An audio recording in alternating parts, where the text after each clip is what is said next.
Hey No, guys, that's fine. it's names without numbers again. Hey, it's We're David here. Ryan. Hi guys. What's How's it up? going? Yeah, thanks for having us back. So the last time we talked was probably like over 2 years ago, I think it was, and around that, yeah, close to it. Was that So in the pandemic? Were it we was a talking while we were all locked up in our houses? yes, it was, Probably it and was Yeah. probably shortly after the record came out. So probably we just had the 3-year anniversary of Silos and Smokestacks a couple really, a couple weeks ago. So it was probably just a little bit after that. it might have, maybe it was that. Okay, okay, But now we're out and about again. This I is great. know. So you guys have been, yeah, you guys have jumped back into playing shows and all different kinds of bands that was one of them Trapped or who was like an old school like rock band like Uh oh I can't remember the name. I'm usually really good at this. I know you know everything. You're like the Tantric. Tantric. Tantric. I knew it started with a T. Oh Samsonite. yeah. Yeah, we played with Tantric up, I was way off. yeah, up in South Dakota. Yeah, we they asked us to come up. So That's pretty cool. That's pretty neat. How Yeah, did that's that pretty neat. happen though? How did that happen? we knew the promoter of the show, Oh, okay. and they kind of just they owed us a show. I think there was a show that got canceled, or maybe the pandemic shut it down. I forget what the reasons were, but they owed us a show and asked us to come and open up for Yeah. Tantric. It was cool. We we had done a service for them. We had killed someone for them, so they owed us something. It's very mafia. Like it wasn't like we were good enough to play the show. We just had a favor coming our way. We're kind of like Guy, the cleanup. We're the cleanup crew. you guys are on camera. I don't think you should be saying this. Yeah, I am. Whoa, allegedly, allegedly. Oh, okay, okay. You're safe. Yeah, it Yeah, was like that Sesame Street. One of these things is not like the others. Yeah, it was a Absolutely. fun we show. were a little asked. Both opening bands. There was just the two opening bands, weren't there? If I remember, we're both of the opening bands, us and the other band, which was called Full Force Face First. We're both just kind of like indie rock, emo rock Nice. bands opening up for a late '90s, early 2000s alt rock band. Yeah. But it was fun. Yeah. Yeah, it was cool. Now, when you guys first started, when everything kind of started back opening back up and whatnot, was it nerve-wracking to kind of go back on stage and start kind of picked up where you left off in a way and just like, all right, so what's the list? What are we playing? And, choreography, I don't know. I don't know if Dave has ever like nerve wracked. Do you ever get nervous on stage, Dave? I feel like he's an abundance of confidence. He just rolls No, with whatever. Like I get nervous. It was nerve wracking to come back. Yeah. yeah, no. I mean, I'm never really too nervous. I like, I get anticipation, just Oh yeah. excited for the show or however many people are going to show up, whether it be two people or hundreds of people. Yeah. We were kind of fortunate though when COVID was happening and things were shut down that I remember we were doing like a lot of outside shows, which were still happening. So we were playing some outside festivals here in the Omaha area. Trying to think what else we were doing. Some of the Sioux Falls, venues, Sioux City, up north. yeah, and we played something outdoors up north. I think it was Watertown, South Dakota. Yeah. But then some of the venues before there was a complete shutdown were doing limited capacity. There was some type of like weird rule passed where it had to be seated, tables and chairs. The tables could only host groups of 6 people. All the patrons had to wear masks. Mhm. So we played a very small, I don't know, maybe 2 or 3 shows that were kind of like that. So Um, that had to be a weird feeling altogether in itself. Yeah, yeah, it's pretty surreal. Yeah. yeah, it was I weird. Just kind of liked it. not a lot of energy.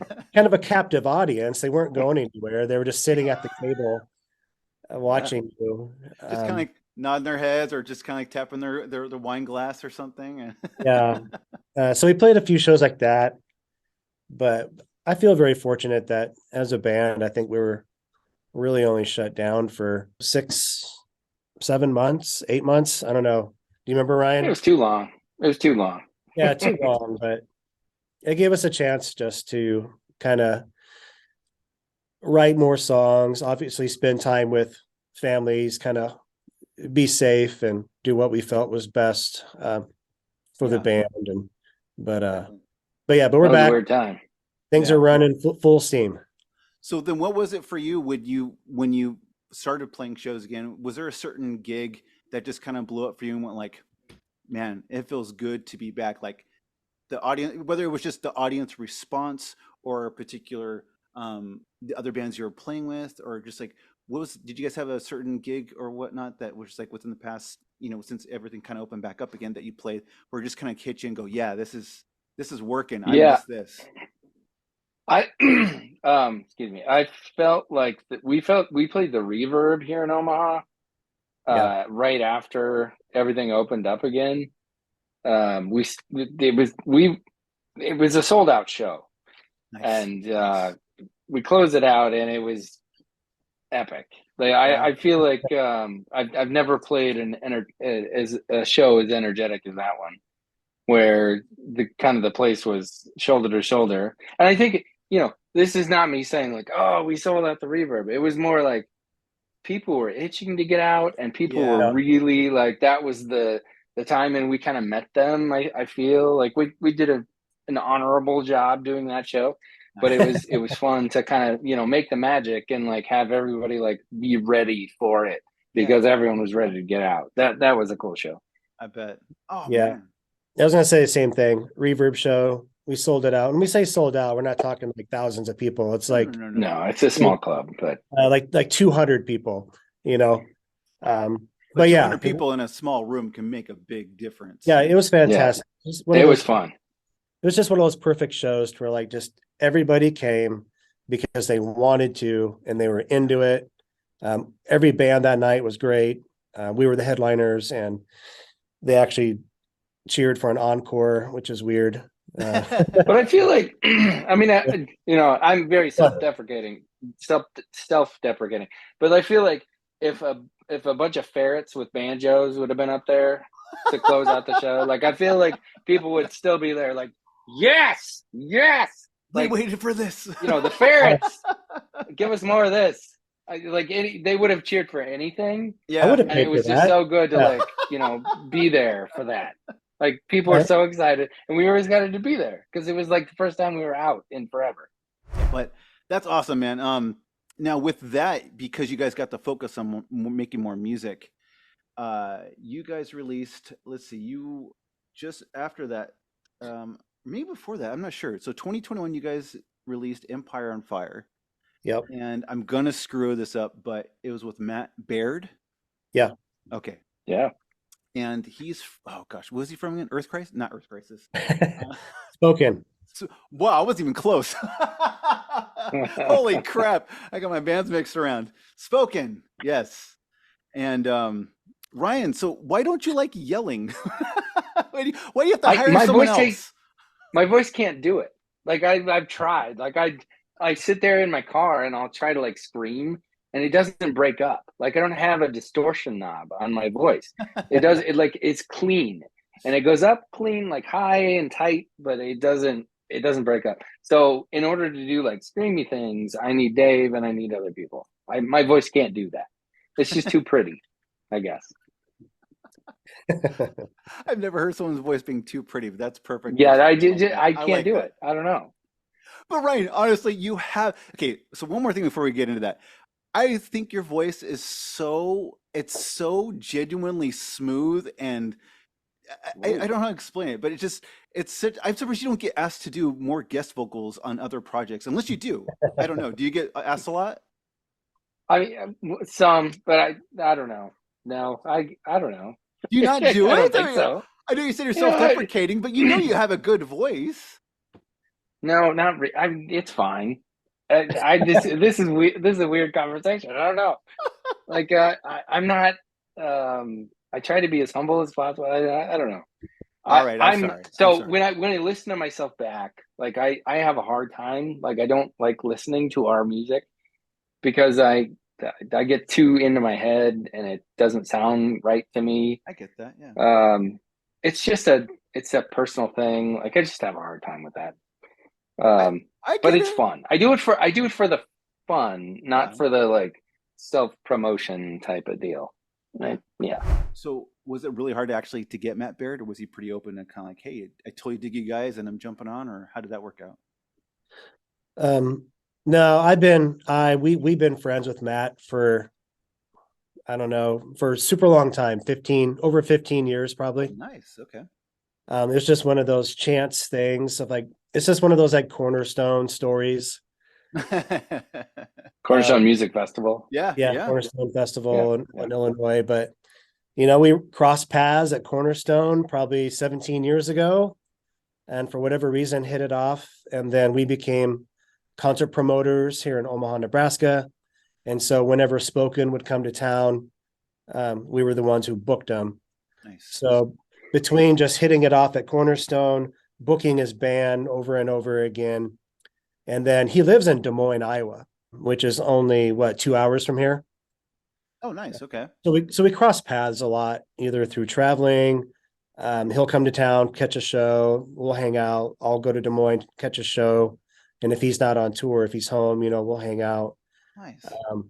So a lot of connections, a lot of connecting the dots. His wife was the booking agent for a pretty big club in the Midwest called Frank's House of Rock. Back in the day, it was a big club in the Des Moines area. So just a lot of, like I said, connecting the dots, but no, it was very easy. I simply just texted him and then I said, hey dude, like, you want to lay down some guest vocals on our new single? Here's some ideas. Here's the lyrics. And 3 days later, he sent me. Killed it. Yeah. Yeah. No. Yeah. He killed totally did. Yeah.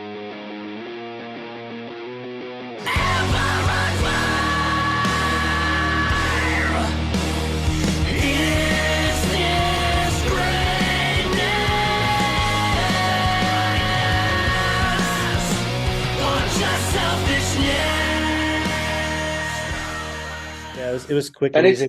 Super grateful for him. Nice. It's one of those things like like in our over the years, I feel like we've accumulated powerful fans, not necessarily quantity. It's quality over quantity with us. We've got quality fans. Our fans are amazing. It's true. Not a whole lot of them, but the ones we do have are awesome. Like you. Yeah. Thanks. And I know I shower love on the bands I talk to, but I mean that. I sincerely mean it, because the music is so good and so easily repetitive, like to play again, and that anybody can listen to it. You don't have to worry about, cuss words or talking about violent content or anything like that. It's just very, I hate to say this word, I'm killing to say this, like a safe rock. First of all, so appealing. First of all, I appreciate that. I appreciate you for listening. Second of all, like we were on a previous podcast about this. Like, we make songs that make ourselves happy. Yeah. I feel like we've kind of got to the point where we don't care what people think. Like, it's just exactly, let's make good music, and like, and if we like it, other people are probably gonna like it. I mean, there's some subset of the population that's going to like it. Yeah. So that's kind of the goal, is like, let's do things that are cool. Yeah, I agree. I mean, I always wanted Names Without Numbers to be like very approachable. We definitely have we have our influences. I'm the hardcore guy in the band. Ryan's definitely, like the indie pop rock guy in the band. But I'm a sucker for melody too. Yes. Especially with our newer stuff. I mean, I want us to be very approachable. One of our biggest influences is Jimmy Eat World.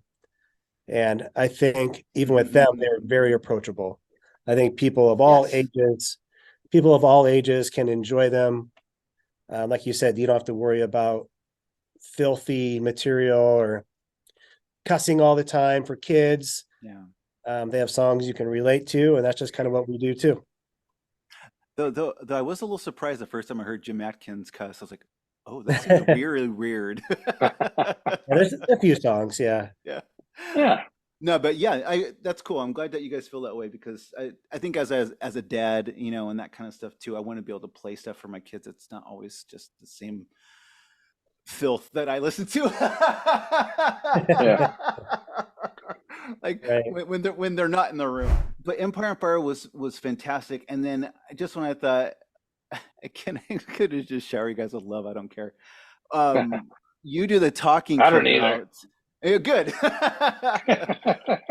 Then You Do the Talking came out. I was just freaking loving it and just made me feel like it was just a like exactly where Silos and oh my god, Those smokestacks. thank you. Yeah. Where that left off is where that song kind of picked up. And then even so, the same thing with this brand new song, Florida, that you guys are going to be releasing. Um, and you talk about melodies, Ryan, that chorus, man, I'm like, oh my gosh, this is so tasty.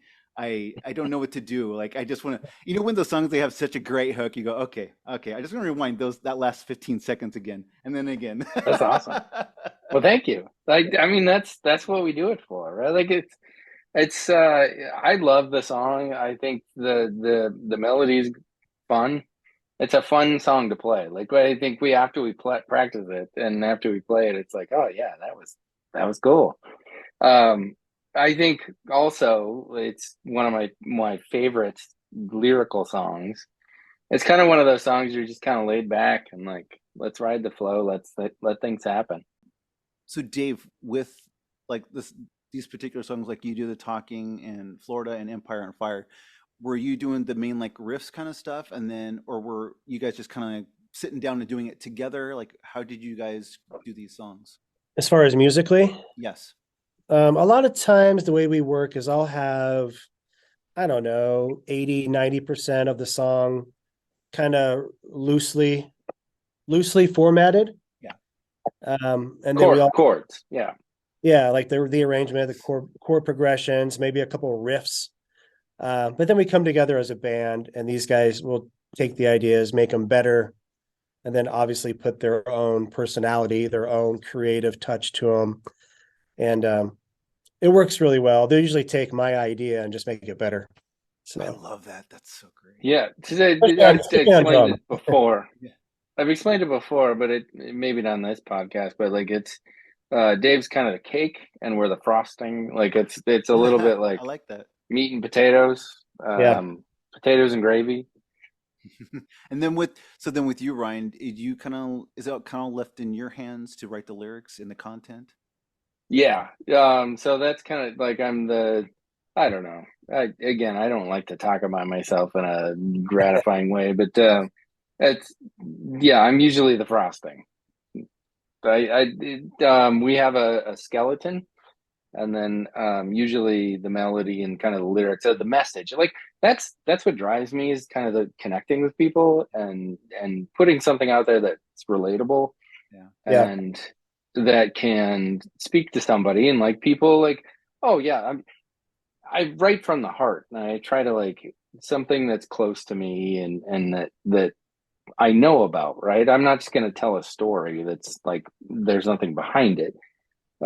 So I feel that I think people can sense that. I think people can sense when you're just like spouting nonsense versus like Yes. telling an actual story that is close to you and you're passionate about. So that's kind of where I try to come from, and I feel like we've done that with the last couple songs. I would say that's definitely a huge appeal to your songs is the relatability. And it's like not just a good story, it's well said, it's well sung, and it really is like frosting. It's very tasty, it's very sugary, it's very satisfying at that moment, and you just want more, you know? And yeah, and I would say even like this new song, Florida, is definitely I think definitely gonna speak to a lot of people. What your mind frame was when you wrote the lyrics?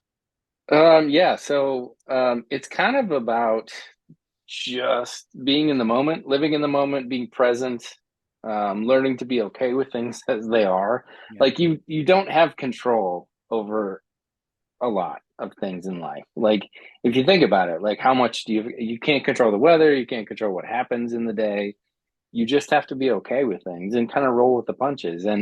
And if you struggle too hard to make things happen that you want to happen, like you're spinning your wheels. Like just Exactly. be okay. Let things flow around you. It's about just kind of being okay with things, and being okay with yourself and giving yourself grace Yeah. too. So I don't know. It's about just kind of letting go. Trying way too hard. Just don't hold on so tight. The world is outside your control. Just let it be alright. You hear a subtle voice say that happiness is a choice, but you're wound too tight to enjoy yourself. It's interesting because I've been reading a lot more lately, and one of the things that I've stumbled upon is recently is that kind of same thing of just doesn't matter what's thrown your way, it's how you frame it Right. and Right. how you deal with it. And it's something we've heard a million times, right? But it's funny when you're in the moment and you are facing certain things, you go, ah, boy, that means a lot to me right now. So then how do I approach this? What are the steps Yeah. I should? Because Go ahead. I'm sorry. because you can control, like the only thing you can control is your reaction Yep, to your what is attitude. happening. Yep, Like you can absolutely. control yourself. So how are you going to react, and how are you going to deal and show people how you deal with the situation that you're in? And you hope that in a way that people can see then how you're dealing with it and they can glean off how you do it, especially if it's Right. in a very positive way. So Yeah. yeah. What can people take away from what you're doing? Yeah. And how can you help them? Yeah. No, that's great, man. And you guys also actually have a lyric video for this one too, right? That's coming out. Oh, I guess Yeah. when this comes out, it will have already came out. So on January 6th, you said? Yeah, Brandon over at Indie Vision Music. Love that guy. Love that X label. It used to be a label, but now it's your number one source. It's your number one source for music news, indievisionmusic.com. Check it out. So they're doing the exclusive lyric video premiere. It was on January the 6th. Friday, January 6th was the lyric video premiere. So if you haven't checked it out yet, go check it out. And is that going to be on all video sources? It'll be indievision.com. Oh, I okay. think it's where it will be hosted, and then I'd have to double check, but I think YouTube.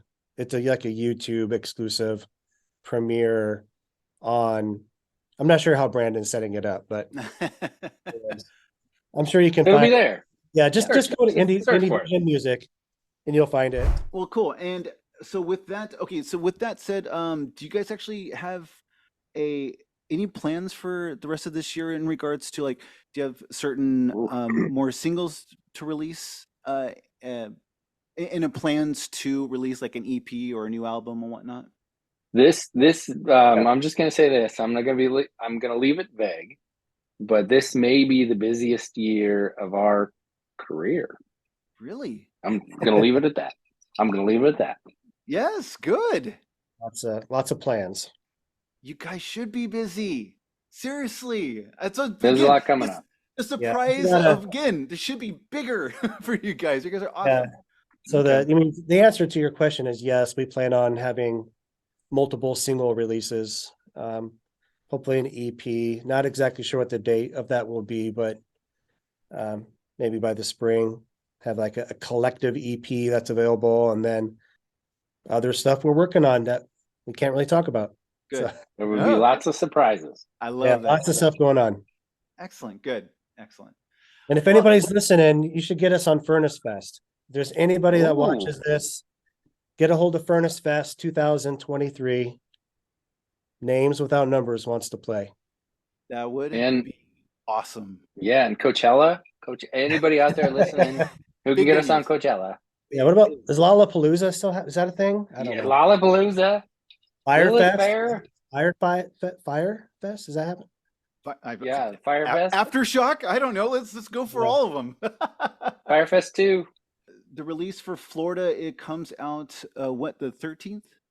Yep, Friday the 13th. Yep, January, Friday the 13th. Easy to remember. Yeah, it's really easy. And guess what? Did you know that I'm releasing something on the 13th as well? Oh man. Oh, hey. All right. Spacing effect. No, this is my punk project. Tell us more about it. Nice. No, I honestly didn't. It just hit me like, oh crap, we are releasing on the same date. Yeah, tell us more about it. No, You this- need to drop that here. Well, yeah, actually, I don't think I don't. Did I announce it? I don't know if I even announced it. Well, okay, so it's my punk project called 7 Times Driven, and the first single has Nate Parrish and David Newman on it, and so we all kind of sing together. It's a very short punk song. It's a punk project I'm going to be releasing this year, which is sort of my ode to all the punk that just kind of influenced me from old to new, and then just kind of do my own interpretation. So, but, Right on. We'll be listening to it in 2 weeks. We'll rent a cabin and have a listening party. There you go. Yes. I'm in. We'll bring some orange juice and a bunch of Rubik's cubes. Yeah, and, right. Yes. and CDs. And the Rubik's cubes. Right. Anything nostalgic. Hey, you saying That's right.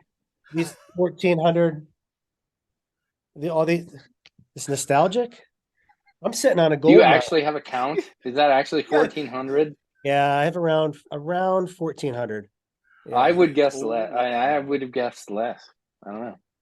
Yeah, it's like I 12, guess. 1400. Yeah. I'm not, okay. You would have guessed. I'm not good with less. estimations, I guess. Wait, Ryan, are you a vinyl guy? Are you a CD guy, or just a digital guy? What are you? No, I'm a Spotify guy. Yeah. Like I don't understand the mentality that I'm gonna have a wall of things that I can't carry all of that in my car. Well, yeah. So I have it all on my phone, right? Like I'll plug in my phone and I'll play all the music that's ever been made. And Dave can only play 1,400 CDs, right? Only. I have millions. I don't know. Can you see this? Oh my gosh! Helpless Amongst Friends. My This is- goodness. Yeah, this is the Helpless Amongst Friends from 1994, which I picked up. You can see for $5. Oh my gosh. But I talked them down. I talked them down to $2. So it's mint You condition. saved $3. Mint condition. Holy cow! Without buy a another scratch album. on it. It's brand new. And this CD roughly goes for about $100. Are you kidding me? So it's just like He anything thinks else. he hasn't sold it yet. He says stuff like that, like, "Oh, someone's gonna buy this for $200." It's not They for sale. haven't though. It's not for sale. It's not for sale, man. This is my retirement. It's my heart. He's ready for the big bucks. Until your house burns down, you have all that stuff in your house. What if you have a house fire? Well, And it's all up in smoke. Ugh. It's not much of an investment. Is all I'm saying. $1,400 down the drain. I mean, 1,400. Right. down the drain. it's like antiquing, it's like the roadshow, Antiques Roadshow. That's my basement. If you know what it's American what you're looking Pickers? for, American Pickers. Yeah. If you know what you're looking for, Yeah. you could make some money. I've been doing all my vinyl inventory the past couple months, and I'm almost done. It's all on Lord. it's all on Discogs, and Oh. yeah, the value is quite high. In your mind. No, And you don't know the value until you sell it. Like it's all speculation. Discogs tells you what they've actually sold for. Okay. So, Oh my yeah, lord. so on Discogs, my value is getting up there, and I'm not Anyway. done yet. So And your Long loss of story- life. Long story short, he spends a lot of money on the stuff, I'm in there. and I have an infinite library of every song that's ever been made right here. So do I. So that's where I am. That's where he is. Always bragging. But see, I Dave, you're actually, I actually have a I whole admire tote you. of records. I have a What? whole tote of records like sitting right next to me because I'm doing inventory. So I don't know. Let me just Oh look at my the God. very first record laying out here. Let's see. Oh no. Oh no. He's not going to show off at all. I don't know. I'll cover it up. It's like the original. Pixies or yeah, there's boobies on there, so I'm gonna cover it up. This is the Surfer Rosa original first pressing. So Wow. That's wow. So wait, hold on. So did you get that when you first started collecting, or was that something of recent? Like you started really no, jumping something of into? recent. Something of recent. I used to work at a record shop. Yeah, So, it helps that he works at a record shop. Well, Still. yeah. You're so cheating I in a worked way. at a record shop. I got discounts. We got first dibs on like really cool stuff. So I have like Wow. first pressing like Soundgarden stuff. Nice. I don't know. Wow. That's cool, man. I'm a nerd. I love vinyl, but most of my vinyl is like all the Zayo stuff. I have like every single Zayo record, so it's really like the limited edition, like only 200 made in the entire world. That's Oh. most of my collection. It's an investment. It is. I get That's the thing. I buy a record for $30. They sell out. The very next day, it's worth 200. I don't know. Yeah. But I've been selling stuff too, like you said. If I want to go on a trip or want some gear, I got some stuff I need to pay for. I'll sell a few vinyl and make some money and whatever. Yeah, well, I'm not even sure what we're talking about anymore. What's your most expensive record? The most valuable record that you have? that you know of, yeah. Is it Taylor Swift? You have a Taylor Swift record that's I do. I have the Right. Taylor Swift's Moonlight autographed. No, you don't. yeah. Yeah, Yes, he does. I do. The man has an autographed Taylor Swift record. But That could go for a lot of money. my most expensive is actually an Anne Boleyn box set. Really? And Anne Boleyn did 2 box sets. One that was like in white packaging, one that was in black packaging. It's worth about, again, depends on how much somebody's willing to pay, but about $700 to $1,000. Holy crap, really? Dang. Yeah. I didn't realize Yeah, Anne Boleyn fans were that ecstatic about Anne Boleyn. Well, they only made so many. That's the thing. It's like most of my collection are like very limited quantity releases to where they only made 500 the entire world. So you think about that, That's crazy. if there's only 500 in the entire world and I have one, sometimes I have 2, like if there's different color variants, I'll usually buy one of each variant. Oh Lord. Yep. And that's- I think I it's- relate. It's beyond the shark. That we've jumped the shark there. I think that's. But I'm not nerds. And I'm not a flipper. Nerds. I know people get mad, like, why are you buying more than one? Well, I'm not a flipper, I'm a collector. So it's okay for me to buy more than one. Oh my goodness. But I like someone will pay for it, like you said. Someone will pay for it.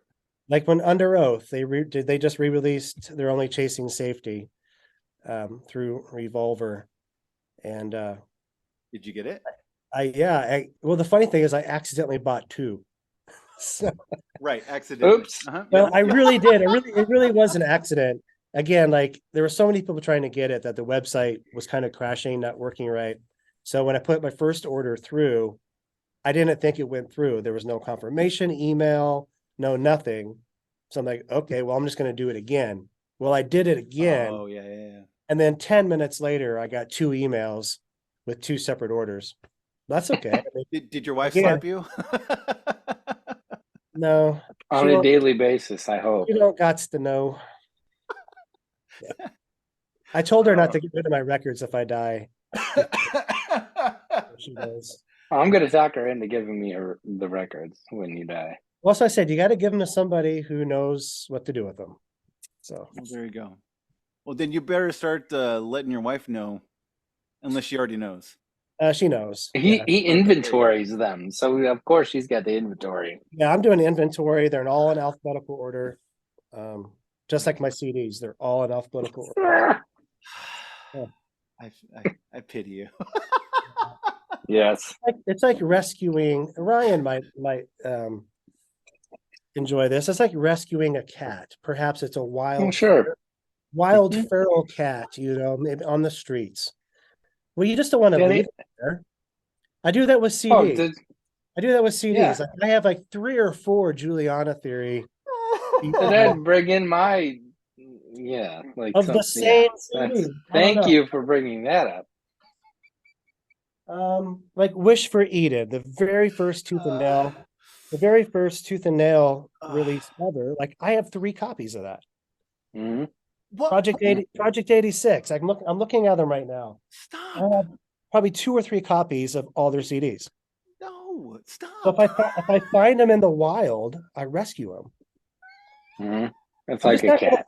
I'm not going to let them just sit there collecting dust at a used record shop in the 99-cent bin. Yeah. They need Save a 'em. home. Yeah, they need a home. You're right. There you go. Yeah. Save the plastic. Save the discs. I will bet you So, there is very few females out there that have the same addiction as guys do with collecting like we do. They've stopped watching 20 minutes ago. Most There's no likely. female was watching right now. And then Yeah. there's some people watching going, "Oh yeah, you go, Dave. You know it, man. You got it." Yeah. that's why I loved working at a record store because I could just dig and dig and dig and dig through like all the dusty boxes that weren't out on the floor. You know, Yeah. Yeah. I loved it. You'd find all kinds of crazy stuff in there, like old 45s from like Blue Velvet Records. That's Um, cool. See, that's cool. Yeah. Yeah, I found some Mm. old like Fold Zandura 45s. Holy crap. Like all kinds of crazy things. Yeah. Yeah. Anyways, we should probably rein it in. Yeah, it's so Yeah, I don't know where we're going with this. And Names I'm without pretty sure we're numbers. gonna edit a lot of this. Yeah, this will be all. So we're in a band. We're called Names Without Yes. Numbers. Welcome. There's Dave and there's Ryan and hey. from Welcome to the Omaha. end. Ah. We have new music coming out, and stay tuned. 2023 is going to be a year of It's a huge year. Yes. lots of fun surprises. I'm very excited. Guys, thank you for thank you for taking the time to rant on like we were. This was awesome. Oh, he's still looking. Brian, he's still looking. Yeah, oh, no, no. you cut him off. I just Cut 'em noticed off. all of my Savior Machine collection. The Savior Machine's actually worth quite a bit of money. I don't know who that is. I don't know who that is I don't either, even know Ryan. who that is. Oh, I get boy. excited about this. No, I can Sometimes I come tell. down Done. here- This is the first time I've We're- seen you we're- like light up. I think we're past the expiration date. I think There's we're two things that make me excited. Just gazing at my CD collection and recording tambourine. oh yeah. Yes, that's Well- true. That's true. I've seen the My shirt off. pictures. Yes. We have That's- video. Oh my It's gosh. out there. You can find it somewhere. It's out there. Yeah, I'm sure it's still on Facebook or somewhere. Yep. All right, guys. So the release of Florida, your new single, comes out January 13th. And again, you guys are going to be just throwing all the goodies at us this year. So looking for it, looking forward to it. And Dave and Ryan, thank you for again taking the time to come back on my little show here. Thanks for having us. Yeah. Thank you. so much. And yeah, love your band too. Spacing Effect. Oh, you Yeah. don't need to say Yeah. that. It's okay. I'll pay you later, but I mean, you don't need to say that, okay? Love it.